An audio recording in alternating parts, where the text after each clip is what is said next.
이 정책이 나오면 굉장히 위험해질 수 있습니다. 이재명 정부는 서울 전체를 그냥 묶어버릴 가능성이 매우 클 수 있다. 토지거래 허가구역이 확대 지정될 수 있다라고 보여집니다. 무조건 이분들은 팔 수밖에 없는 구조가 나올 수밖에 없겠죠. 그럼 시장의 매물이 쏟아지는 겁니다. 서울 중심부에 위치하고 있는 강남 3구 용산 지역 일대도 집값 하락을 피하지 못하게 될 겁니다. 수요를 억제하는 금융 규제뿐만 아니라요. 이제 매도 매물을 추리할 수 있는 정말 새로운 규제 정책이 발표될 가능성이 매우 클 수 있다고 저는 개인적으로 생각합니다. 자, 지금 집값이 큰 폭으로 상승되는 시점이었기 때문에 매도인들의 심리가 개선되기 시작하면서 매물을 회수하기 시작했죠. 그래서 강남 3구 용산에 대한 매물들은 급격하게 감소되기 시작했고, 그 감소됨에 따라 나오는 매물들은 호가를 높여 나왔고, 매수자가 급증하면서 집값이 상승되는 그런 영향을 미쳤었죠. 그런데 이제는 정반대의 흐름으로 가게 될 겁니다. 오히려 매물이 급격하게 증가되기 시작할 거고, 수요가 급격하게 급감하는 현상이 나타나면서 집값 하락으로 이어질 수 있는 그런 조건이 만들어질 수 있게 될 겁니다. 그건 이재명 정부의 2차, 3차 추가적인 부동산 초강력한 정책안들이 나올 수 있기 때문에 그렇습니다. 오늘 그 내용을 토대로 말씀을 도와드리고자 합니다. 앞에서 언급했던 여러 수요를 억제하는 정책들은 이런 방향으로 나올 수 있다라고 얘기는 드렸는데 여기서 끝나는 게 아닙니다. 자, 수요가 급감하게 되면 또 다시 매도 매물을 추리해야지만 가격이 하락할 수 있는 구조가 나오게 되는 거죠. 자, 지금도 수요가 억제되니까 당연히 호가를 낮출 수밖에 없는 구조가 생기게 되는 거죠. 근데 그 호가를 더욱더 크게 낮추게 하기 위해서는 매도 매물이 급격하게 증가해야만 합니다. 그런 정책안이 나오게 될 겁니다. 자, 이 정책이 나오면 굉장히 위험해질 수 있습니다. 자, 우선 첫 번째, 규제 지역을 확대 지정할 수 있다라고 저는 봅니다. 개인적으로 서울 전체 전부 다 지정될 수 있다라고 보여집니다. 특정 지역만 하게 될 경우에 또 다시 뭐 이런 풍선효과 뭐 이런 또 뉴스 발언들, 언론 이런 기사들이 나오게 되면 또 심리가 뭐 또 달라질 수도 있겠죠. 그래서 아예 그냥 애시당초 이재명 정부는 서울 전체를 그냥 묶어버릴 가능성이 매우 클 수 있다. 또한 서울뿐만 아니라 그냥 수도권 전체를 다 묶어버리는 이런 방향이 나오면 그냥 끝나는 겁니다. 그냥 끝나는 겁니다. 풍선 효과는커녕 아예 끝나버리게 되는 겁니다. 자, 취득세 중과입니다. 투자자는 아예 들어올 수 없어요. 강남 3구 용산을 제외한 모든 지역엔 투자자가 들어갈 수 있었던 이유는 취득세가 기본 세율이었기 때문에 그렇습니다. 비규제 지역 2주택까지는 기본 세율이죠. 그러니까 투자자가 들어갈 수 있는 환경이 조성됐던 겁니다. 그런데 들어가자마자 8% 중과 세율을 먹으면 어떻게 됩니까? 당연히 들어가자마자 손실이 생기는 겁니다. 들어갈 수 없는 구조를 만들게 된다. 또한 양도세 중과 적용이 되게 되는 겁니다. 그래서 어떤 주택을 팔더라도 양도세 중과가 적용되는 이런 상황이 발생이 되죠. 예전에는 기본 세율로 팔 수 있었던 걸 이제는 20에서 30%의 중과세율을 받고 팔아야 되니까 또 수익이 줄어들 수 있게 되죠. 또한 거주를 하지 않아도 그냥 2년만 보유해도 비과세를 받았습니다. 그러니까 투자했죠. 근데 규제지역으로 확대가 되면 2년 이상 거주해야지만 비과세를 받습니다. 따라서 투자 수요가 들어오기 어려운 환경이 되고, 그죠? 그러면 이제 수도권 투자 수요는 지방으로 전환될 가능성이 매우 클 수 있게 되죠. 아예 들어올 수가 없는 구조니까. 그리고 두 번째, 토지거래 허가구역이 확대 지정될 수 있다라고 보여집니다. 뭐 한강벨트 라인 쪽, 뭐 강동구가 되고, 또 뭐 양천구가 되고, 그죠? 뭐 광진구, 마포 등등 성동구 이런 지역 일대로 또 확대 지정할 수도 있고요. 또는 서울 전체를 묶어버릴 수도 있습니다. 근데 뭐 제가 보기엔 서울 전체보다는 토지거래 허가구역은 일정 부분 집값이 높은 지역 일대 위주로만 지정되고 규제 지역은 서울 전체를 다 묶어버릴 수도 있다라고 저는 생각을 합니다. 자, 그리고 세 번째, 매물을 급격하게 내놓을 수 있는 그런 정책안들입니다. 자, 지금 현재 한시적으로 윤석열 정부가 유예를 준 경우들이 있습니다. 대표적으로 양도세 중과 배제, 그리고 상생 임대인 비과세 특례 혜택, 이런 것들이 있습니다. 이 유예 제도를 조기 중단하고 다시 정상화하는 겁니다. 그러면 강남 아파트 매물 출회를 엄청나게 유도하고, 강남 아파트뿐만 아니라 뭐 하급지, 예를 들면 지금 강남 아파트는 뭐 어차피 6억밖에 대출이 안 나오니까 아예 고리가 끊겨버린 거고, 상급지는 이제 하급지 같은 경우에는 이제 대출이 어느 정도 나오니까 갈 수 있다라고 생각하시죠. 근데 하급지에 매물이 쏟아지면 어떻게 됩니까? 오히려 엄청난 이 심리가 크게 위축이 되면서 가격 하락으로 전환될 소지가 매우 커질 수 있게 되죠. 그래서 풍선 효과를 막을 수 있는 그런 여러 가지의 요인들이 있습니다. 자, 우선적으로 규제 지역 내 다주택자 같은 경우에는 양도세 중과 배제를 지금 현재 한시적으로 받고 있습니다. 26년 5월 9일까지.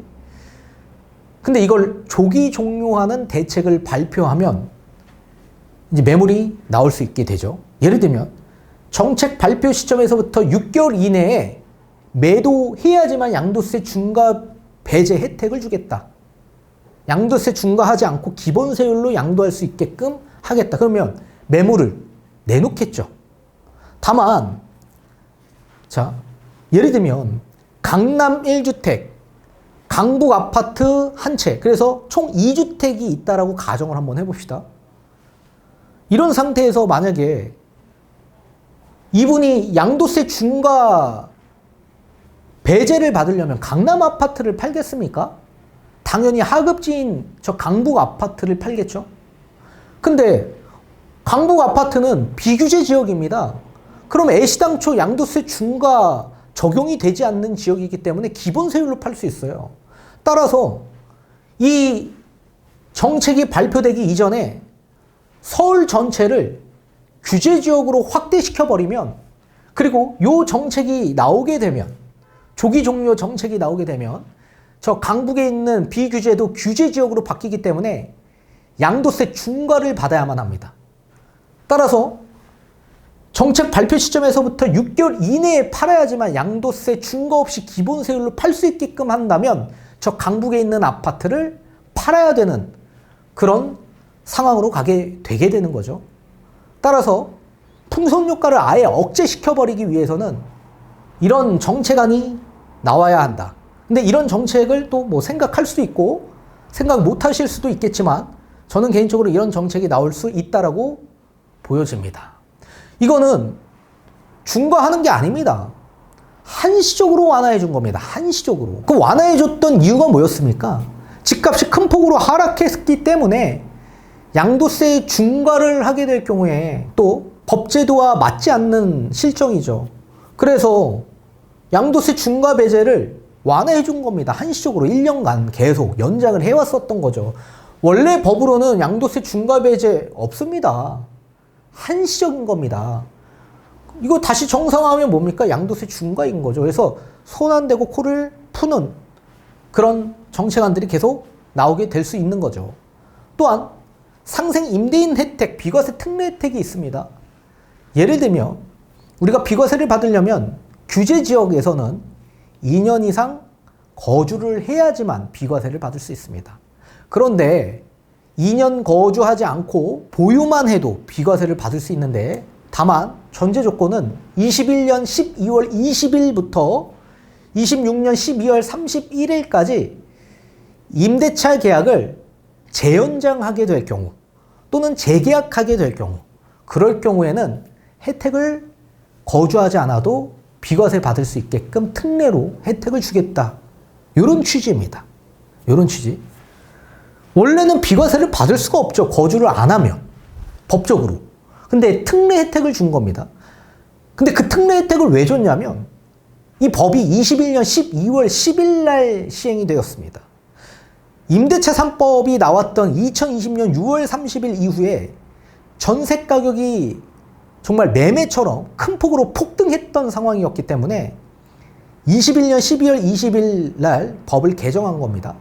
그래서 5% 이내로만 재연장하거나 재계약하게 될 경우에 이런 혜택을 주겠다라고 요 특례 혜택을 신설을 했던 건데, 특히나 이제 강남 같은 쪽일 때는 전세가격이 워낙 폭등했던 상황이기 때문에 임대차 3법 나오기 전에 잠실 엘리트 아파트의 8사 전세가격은 얼마였냐면 9억대였습니다. 그런데 임대차 3법이 나온 이후 21년 12월 이후에 14억에서 15억까지 갔습니다. 그러니까 전세 세입자에 대한 부담이 엄청나게 가중된 거죠. 그리고 전세 시장을 엄청나게 혼란스럽게 만든 거죠. 그래서 이걸 조금 더 안정화시키기 위해서 5% 이내로만 재계약해라. 그런데 5% 이내로 재계약을 했는데 2022년에 전세 가격이 금리 인상으로 폭락을 했습니다. 그리고 22년 말에서 23년 초 잠실 엘리트의 아파트가 8사 전세가 14억, 15억이었던 게 8억대까지 폭락했습니다. 8억대까지. 그러면 이 상생 임대인 혜택을 부여할 이유가 없어진 거죠. 전세 가격을 오히려 폭락했는데 5% 이내로만 재계약하게 될 경우에 이 비과세 특례 혜택을 부여하겠다? 부동산 시장이랑 이 정책이 맞지 않잖아요. 그죠? 전세 가격이 만약에 14억, 15억짜리가 17억, 18억대까지 갈 수 있는 상황이었다라고 한다면 이 혜택을 주는 게 맞겠죠. 서로 상생하는 부분이기 때문에. 근데 14억, 15억짜리가 8억대까지 폭락을 했는데 이 비과세 특례 혜택을 주는 게 말이 됩니까? 말이 안 되죠. 그러면 뭔가의 조건이 필요한데 그 조건이 없습니다. 그래서 제가 생각할 때 이 처분 요건에 대한 조건이 붙을 가능성이 매우 클 수 있다고 생각합니다. 예컨대 1주택자 투자자가 재계약을 했습니다. 비과세를 못 받아요. 2년 거주해야 되는데 거주하지 않아도 비과세를 받은 겁니다. 근데 언제까지 비과세를 받아야 된다, 이 처분 기한이 없습니다. 그래서 그냥 계속 보유하는 거예요. 그리고 집값이 지금 50억짜리가 10년 뒤에 만약에 100억이 되면 그 전부 다 비과세 받을 수 있는 거 아닙니까? 그러니까 오래 장기 보유하면 보유할수록 집값이 높아지면 높아질수록 이 비과세 받을 수 있는 분들은 혜택을 다 가져가는 겁니다. 가뜩이나 전세 안정화도 아니라 5% 이내로 해서 전세가 안정된 것도 아니라 금리 인상의 외부 요인으로 전세 가격이 오히려 폭락했는데도 불구하고 이분들은 비과세 특례 혜택을 받는 거죠. 너무 불합리한 이런 상황인 거 아닙니까? 그렇기 때문에 이 처분 기한을 붙여줘야만 하는 그런 규제 정책이 나올 가능성도 있다. 그래서 제 생각엔 이 특례 혜택이 종료되는 시점 2026년 12월 31일까지 처분하게 될 경우에만 비과세를 받을 수 있는 이런 처분 요건이 붙어질 가능성이 있을 수 있다. 저는 이렇게 생각을 합니다.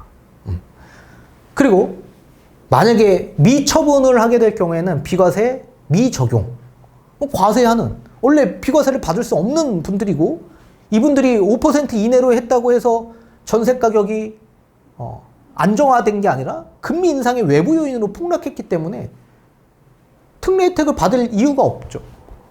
그래서 이렇게 미적용을 하거나 또는 다주택자 같은 경우에도 3주택자라고 한다면 이 두 번째 주택까지는 다 처분하고 마지막 주택인 상황에서 이 주택을 마지막 주택을 처분할 때만 이 특례 혜택을 받습니다. 그럼 예를 들면 26년 12월 31일까지 처분을 해야지 비과세를 받는데 3주택자가 지금 대출 규제 때문에 이 두 채가 안 팔려요. 그럼 비과세를 못 받잖아요. 이런 부분을 해소시키기 위해서 국가나 공기업, SH 같은 공기업들이 이 자금 출자를 해서 리츠를 설립하고 공공 매입을 하는 겁니다. 그럼 예를 들면 시세의 한 90% 정도 수준으로 정부와 공기업이 매입하는 거죠. 그리고 그 매입된 주택에 값싸게 전세 공급을 하는 겁니다. 서울 중심에. 그럼 어떻게 될까요? 전세 가격이 안정화되겠죠. 오히려 하락할 겁니다. 앞에서 보신 것처럼 지금 전세에 대한 여러 대출 규제 또 여러 규제 정책이 도입되고 있고 대출 한도도 축소되고 있는 상황에서 값싼 전세 공급까지 나오게 되면 전세 가격이 큰 폭으로 하락할 가능성이 매우 클 수 있다. 그러면 매매 가격이 폭등할 수 있나요? 매매와 전세는 서로 연동되어 있습니다. 그럼 당연히 매매도 전세에 따라서 움직여서 하락할 가능성이 매우 클 수밖에 없겠죠. 이러면서 집값도 잡고 전세 가격도 잡을 수 있는 이런 역량으로 갈 수 있는 거죠. 지금 빌라 같은 경우에는 다세대 주택 같은 경우에는 워낙 지금 미분양이 서울에 안에서도 너무 많으니까 리츠 설립해가지고 지금 공기업들이 매입해서 전세 공급하고 있지 않습니까? 그걸 똑같이 아파트에서도 할 수 있는 거 아닙니까? 출자만 한다면. 또한 금융 페널티가 있을 수 있는 겁니다. 만약에 팔아야 될 시점까지 못 팔았다? 페널티 줄 거야. 비과세는 당연히 안 되는 거고 신용등급 하향 조정 또는 추가적으로 대출받을 때 금리, 가상금리 인상 뭐 이런 금융 페널티도 있다면 무조건 이분들은 팔 수밖에 없는 구조가 나올 수밖에 없겠죠. 그죠? 그러면 시장의 매물이 쏟아지는 겁니다. 그럼 어떻게 될까요? 집값이 당연히 안정화될 가능성이 매우 클 수 있겠죠. 수요도 없는데 매물이 많이 나오면 당연히 호가는 대폭 낮아지고 매물이 거래가 안 되면 호가는 계속적으로 낮아지면 하락 전환되고 또 누군가는 거래를 한다면 또 집값이 하락하는 그런 구조가 생기는 그런 전개를 만들 가능성이 있다. 또 혹여나 만약에 집을 팔라고 했는데 팔지 않았다? 그럼 부담을 가중시키면 되죠. 자, 종부세에 대한 보유세에 대한 부담을 가중시키는 겁니다. 집 팔지 마세요. 다만 집 가지고 있는 사람들 입장에선 여력이 있으니까 집을 안 팔겠죠? 그럼 당연히 거기에 대한 부담을 가중시키면 버티지 못하는 수요층들 입장에선 팔 수밖에 없는 구조가 나올 수 있게 되는 거죠. 근데 종부세율, 중과세율, 세금적인 규제는 하지 않습니다. 그럼 뭘로 규제하냐? 공시가격을 현실화할 겁니다. 공시가격을 올리는 겁니다. 그럼 자연스럽게 보유세가 올라가는 구조가 되는 거죠. 현재 기준에서는 공동주택 대부분 70% 규제 적용을 하고 있습니다. 시세에. 근데 2030년까지 문재인 정부에선 90%로 공시가격을 현실화시키겠다라고 발표한 바 있었습니다. 그런데 그게 무산이 됐죠. 따라서 2030년까지 90%까지는 아니더라도 그건 너무 높은 수준이고 물가 상승분만큼 올리는 겁니다. 그럼 만약에 1년간 2%의 물가 상승이 적용이 되면 2030년까지 지금 25년이니까 80% 정도가 될 수 있겠죠. 뭐 만약에 더 나아가 뭐 한 3%로 계산을 하면 85%. 이렇게 지금보다 물가 상승분을 적용해서 공시가격을 현실화시키는데 조금 더 유용하게끔 높이는 겁니다. 또는 15억이 초과되는 초고가 아파트는 현실화율을 90%로 적용을 하게 되면 이제 현실화가 되는 거죠. 그럼 거의 뭐 집값이 높아지면 높아질수록 보유세는 집값 상승분만큼 엄청나게 높아지는 그런 구조가 나오게 되는 거죠. 그럼 이제 여력 있는 사람들은 집을 소유하게 되는 거고 여유 없는 분들은 무리하게 가계대출 받거나 무리하게 레버리지를 이용해서 투자하는 분들은 투자를 못하게끔 막아놓은 게 아니라 본인이 버티지 못하니까 매도를 하게끔 유도하는 이런 정책안이 나올 수도 있게 되는 거죠. 현재 주택수 무관 현실화율 70%인데 예를 들면 1주택 같은 경우에는 그냥 그대로 있고 다만 1주택 가운데서도 뭐 15억 초과 또 기준선이 있겠죠. 그 정도는 현실화율. 또 다주택자 같은 경우에는 80에서 85%로 올리고 이렇게 되면 또 1주택과 실수요와 다주택 수요를 또 분리해서 적용시킬 수도 있는 이런 정책안도 또 나올 수도 있는 거고요. 또 세 번째, 공정시장가액 비율 특례 혜택을 종료시켜버리는 겁니다. 예를 들면 재산세 같은 경우에는 이게 굉장히 중요한데 공시가격에 이 공정시장가액 비율을 적용해서 과세표준이 나오는데 이 공제를 많이 해주면 해줄수록 보유세가 줄어드는 효과가 나오게 되는 겁니다. 근데 우리 대통령령으로 재산세의 공정시장가액 비율은 최저 40%에서 최대 80% 이 가운데 정할 수 있습니다. 근데 기존에 60%였던 게 현재는 43에서 45%로 적용받고 있습니다. 1주택자 가운데서. 1주택자 가운데서. 다주택은 60%고.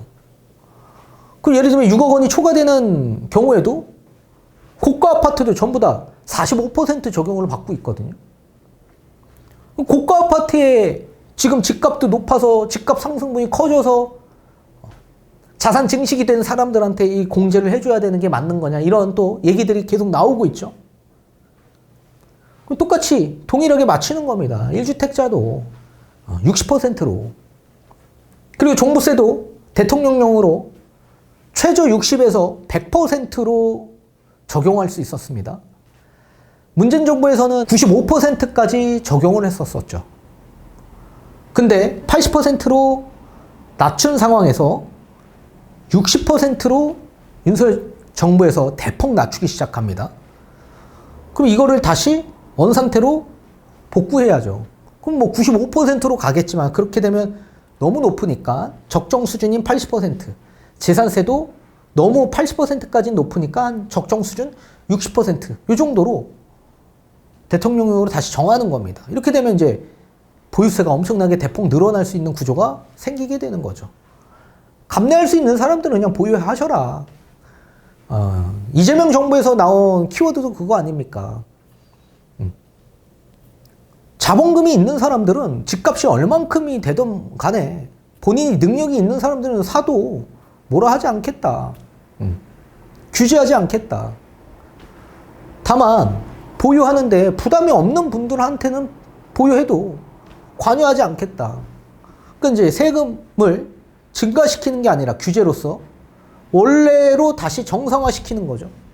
그러니까 아무것도 안 하고 부동산 시장을 안정화시킬 수 있는 구조가 나올 수 있게끔 만드는 거죠.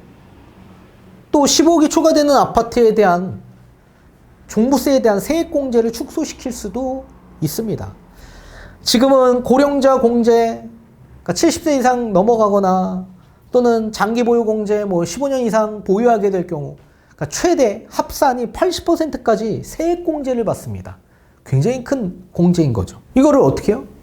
축소시키면 그럼 1주택 고가 아파트 소유자분들도 세금적인 부담이 또 증대됨에 따라 부담이 되면 처분할 수 있는 구조가 나올 수 있게 되는 거죠. 따라서 앞에서 보신 것처럼 수요를 억제하는 여러 금융 규제 정책들이 나오게 됩니다.